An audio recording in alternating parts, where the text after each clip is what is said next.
a good chance that you have a health condition that if you just had more magnesium in your diet, that condition would be gone. A 2016 article in the National Institute of Health on NIV.gov explains that 80% of Americans are magnesium deficient. I'm going to talk to you today about magnesium deficiency. Every one of you may be suffering right now from at least one medical condition that if you just added more magnesium to your diet, it could transform your health and you could avoid endless suffering. I'm studying to be a nutritionist, so this is something I've really researched a lot on, and it's a big issue right now in America and actually all over the world. Surprisingly, many of us are not aware of the importance of the mineral magnesium and all the health benefits that it can offer you. Dr. Carolyn Dean's 2007 book, The Magnesium Miracle, explains how crucial magnesium is and how it's used in every single organ of our body. And it's actually used for more than 300 enzyme-driven reactions. So I'm going to talk to you today about magnesium deficiency, the symptoms, and how to get more. The first point I want to talk to you about is why most of us are deficient in magnesium, and it's a big cause is our environment. We have depleted soils that are different than the soils that our families generations ago grew their fruits and vegetables in. Like Ryan said, mainly due to a lot of pollution, pesticides, artificial fertilizers, over farming, and a lot of modern farming techniques that just really deplete the soils quickly.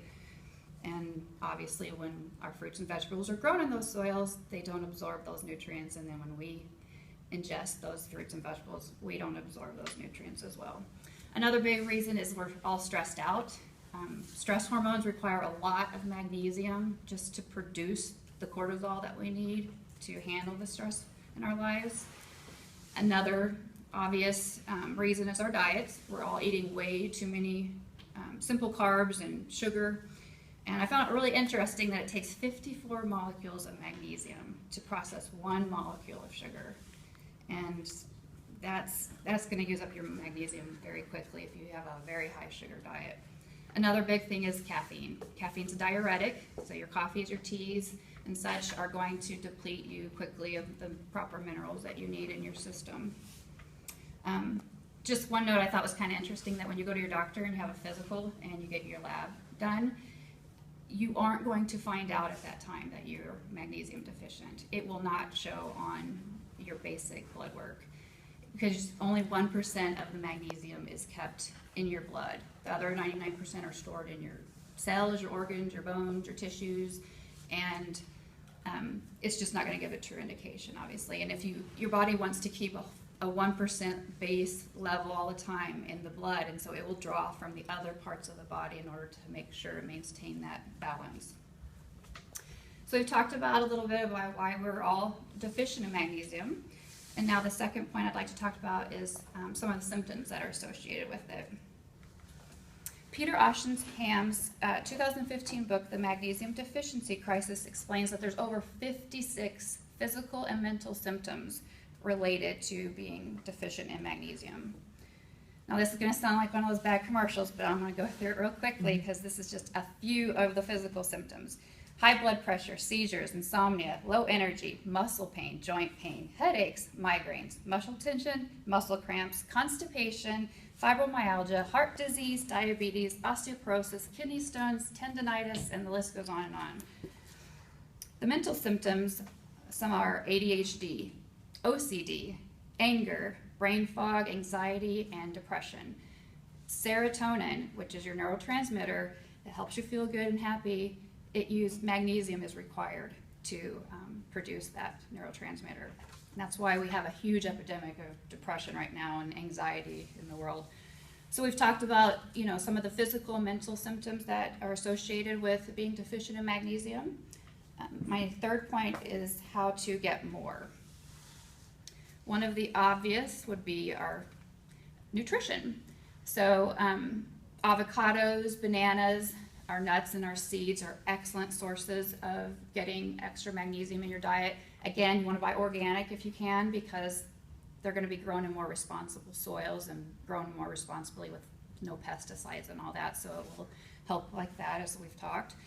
But I just have to stress that you're really not gonna get all your magnesium that you need in your diet. You need to supplement.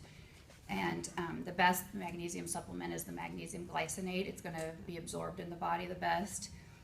But I wanna caution you, do your research, buy a very reputable brand of vitamins, because you get what you pay for, and don't want you wasting your money. Another big way to get more magnesium is soak in an Epsom salt bath. 12 minutes in an Epsom salt bath, it allows you to soak up tons of magnesium. Your skin is your largest tissue of your body, so it's an excellent way to get more magnesium. In closing, I just want to say that women, we need about 300 milligrams daily, and men, you need 500 milligrams daily for just the minimum requirement for your body. So I just want to go over again the 3 points today that I talked about were magnesium deficiency, the symptoms that are associated with that, and how to get more in your diet.